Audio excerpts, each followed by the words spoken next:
So I've given a talk where I talk about you cannot go wrong on the spiritual path, and that it's possible to overcome this deficit approach that where we feel we could make a mistake on the spiritual path. But I want to give it a little bit of a twist here, because what I have tried to explain in all of my videos basically is that the spiritual path is a process of freeing ourselves from the limitations in our own psychology. It's really, that's what it boils down to. What's keeping us from whatever goal we have defined for our spiritual growth, what's keeping us from that goal is the limitations in our own psychology, and I've described them as these subconscious selves.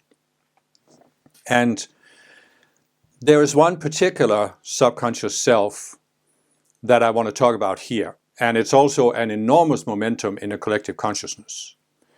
And it's basically, it's created by the fallen beings. And it's this entire idea that you could have done something so terrible that you are lost forever. That you cannot be redeemed. In other words, you could have done something so terrible that God will never accept you into heaven.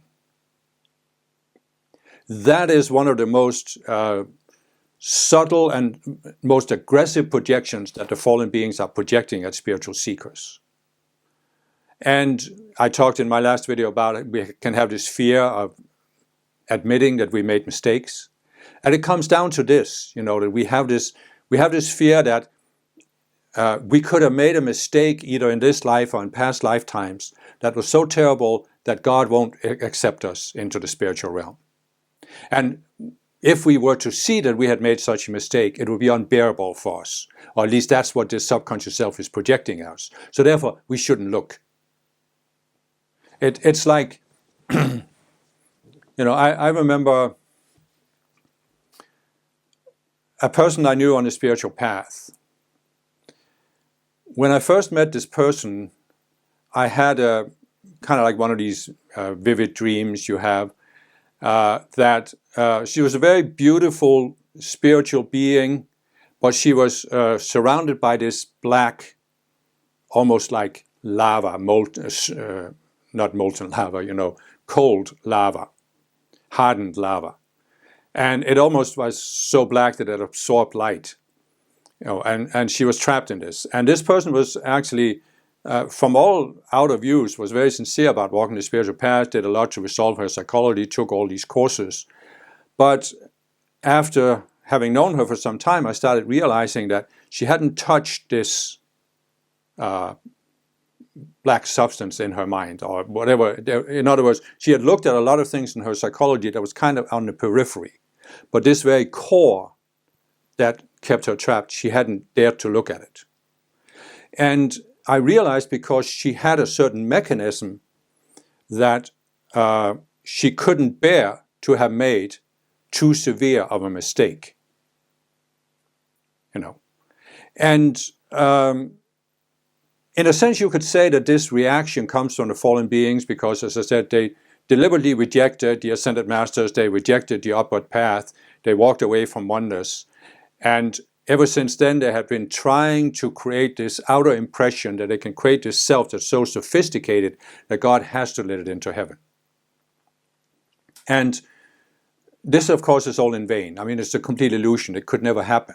As I said in my last video, the only way to get back into the spiritual realm is to return to this state of innocence that you had when you descended. And a fallen being also started out as a conscious you that descended into a physical body, perhaps in a previous sphere, as I explained in my video about how the world was created.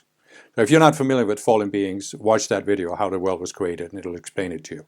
So what I'm saying is, there has been this projection on Earth for a long time.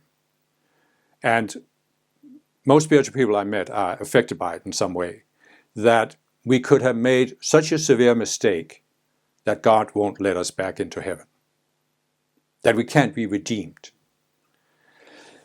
And what I was trying to explain in the last video was that the one mind, the Christ mind, the Buddha consciousness, the Buddha nature, is set up specifically to redeem us and bring us back to oneness.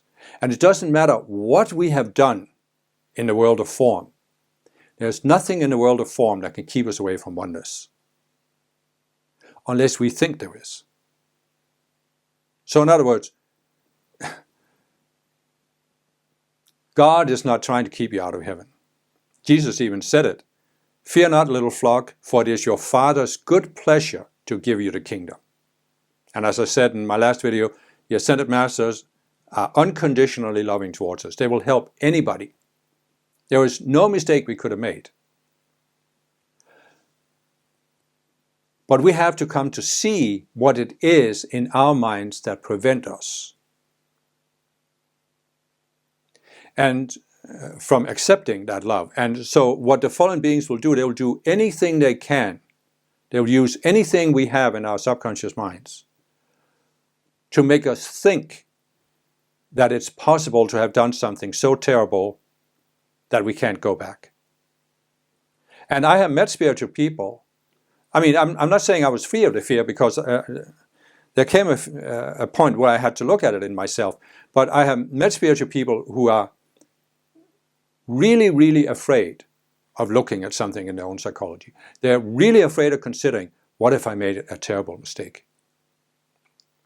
And what I'm trying to say here is this is all a projection by the fallen beings, completely unreal, has nothing to do with God. No. But I remember, for a long time in my first Ascended Master organization, I had this image of the masters as being these strict disciplinarians who would condemn me for making a mistake.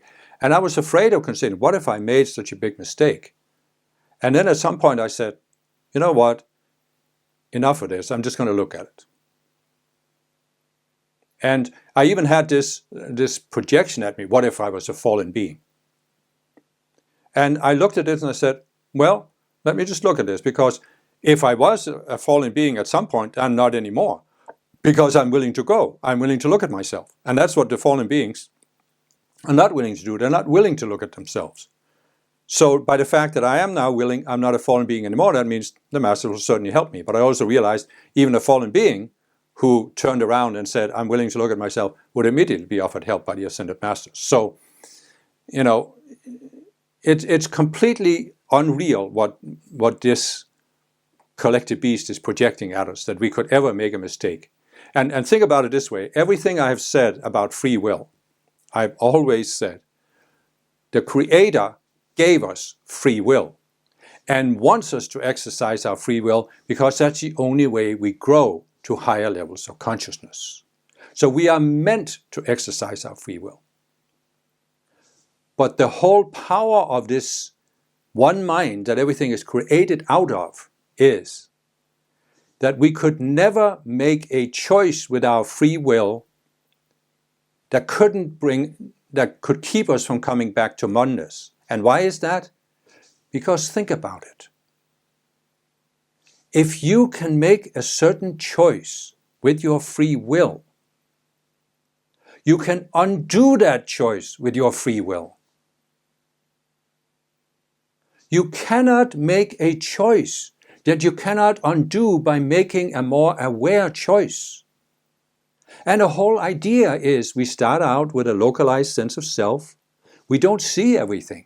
So we make some choices that are not the best possible. But we learn from those choices. We become more aware, and then we make better choices. And that's the whole process. This whole idea that there could be a choice that was wrong in some epic sense, complete fabrication of the fallen beings, has nothing to do with the reality of God and the Christ mind, the one mind. We can't ever make a choice that we cannot undo by making a more aware choice. But how are we going to make a more aware choice? By looking at the first choice. So if you made a choice in a past lifetime that you are afraid to look at, you can't free yourself from that choice. And that is a catch-22. And you are allowed to put yourself in this catch-22 because you have free will. You are allowed to let the fallen beings manipulate you into thinking that God is not going to forgive you. But it's all happening in your mind. It has no reality in God. The Ascended Masters, God, the One Mind, are ready to help you come back to oneness any time. You are not banished from heaven. We banished ourselves from heaven by walking into the consciousness of separation. It's just the way it is. If you want more about this, I have a book called Master Keys to Spiritual Freedom, which talks about this whole psychology of our relationship with God like nothing else I've ever found. Master Keys to Spiritual Freedom. But what I wanted to say here is that when you log in to what the spiritual path is about, you realize that the goal is to come back to the same state of innocence with which you, the conscious you, descended. But in order to get back there, you have to take a number of steps because you have all of these individual subconscious selves, and you need to resolve one at a time. And that's why there's a path that leads step by step, because you start with the more superficial, easy to deal with selves, and you gradually come out down to the very subtle ones, the deeper ones that were probably created many lifetimes ago. And so what is the path all about? It is about looking at this, taking one step at a time, one self at a time, freeing yourself from that. Not worrying about what is left. You take one step at a time. Then you focus on the next self that comes up. You come to see through that, separate yourself from it, let go of that illusion. Dissolve, use spiritual tools to dissolve the energy, and then you focus on the next self. This is the process. And in a sense, you could say it can continue for the rest of your time in embodiment, but it doesn't have to continue the way it is now, because as you free yourself from all these selves, as I explained in my last video, you can overcome this deficit approach. And so what I really wanted to say in this video is that once you log into this, you see that your own subconscious selves, they don't want to die. And the only way they can avoid dying is to make you not look at them, not see them as just selves that are unreal. So they want you, at any point on this path, they want to stop your progress, want to stop you from looking. No, you can't look at this. It could be so terrible. Don't look at it. You would be overwhelmed. God would reject you. Again, as I said, you can overcome any choice by making a more aware choice, but you can only become more aware by looking at the previous choice. But they want you to not believe this. They're fallen beings. They'll do anything they can to stop you. As I've said before, the fallen beings and your subconscious selves, your ego, would rather that you didn't find the spiritual path. But if they can't stop you from finding the spiritual path, they want to make sure, they want to try and make so that the last step you took will be the last step you take, so that you don't go higher. You come to a point where you stop.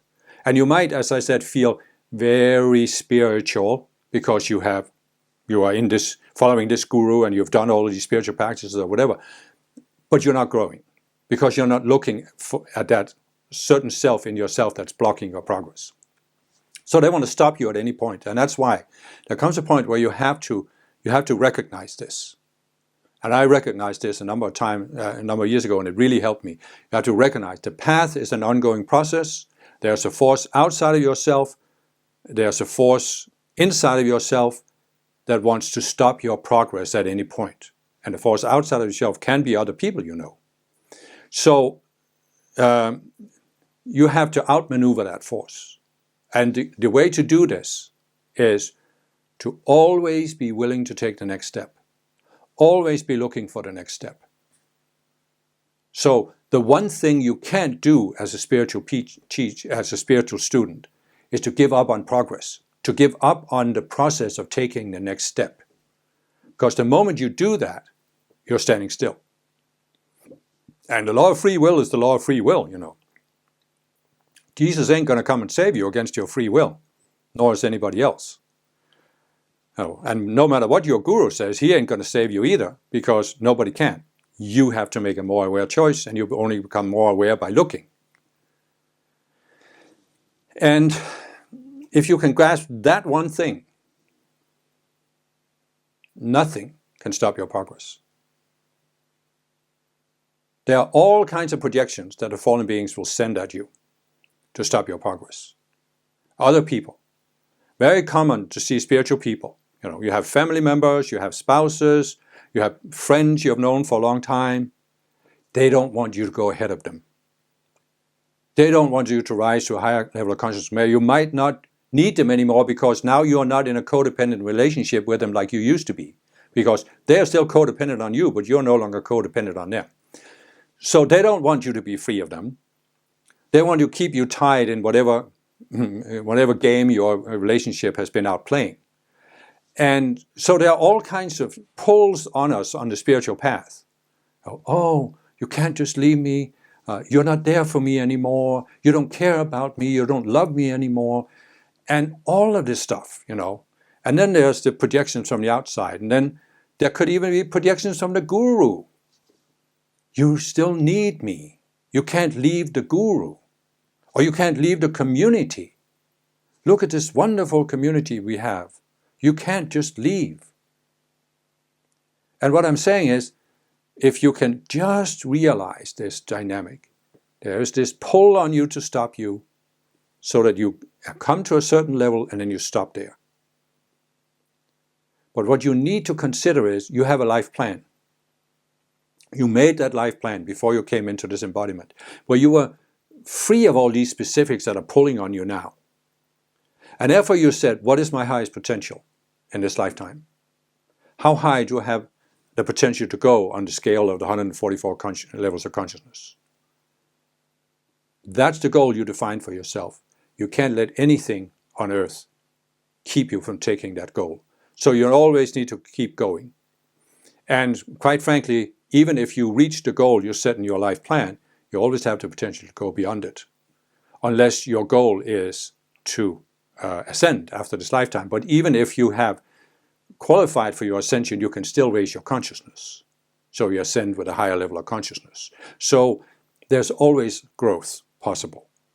And if you can just keep this in mind, the one thing you can't let go of, or you can't ignore, is this need to take the next step. You have to be open to progress, to seeing something you haven't seen, taking that next step. If you always do this, you will make it to whatever goal you defined in your life plan. And that is really what you wanted to do, regardless of what might have happened after you came in embodiment and you got embroiled in all these specific circumstances, including other people. So what are you loyal to?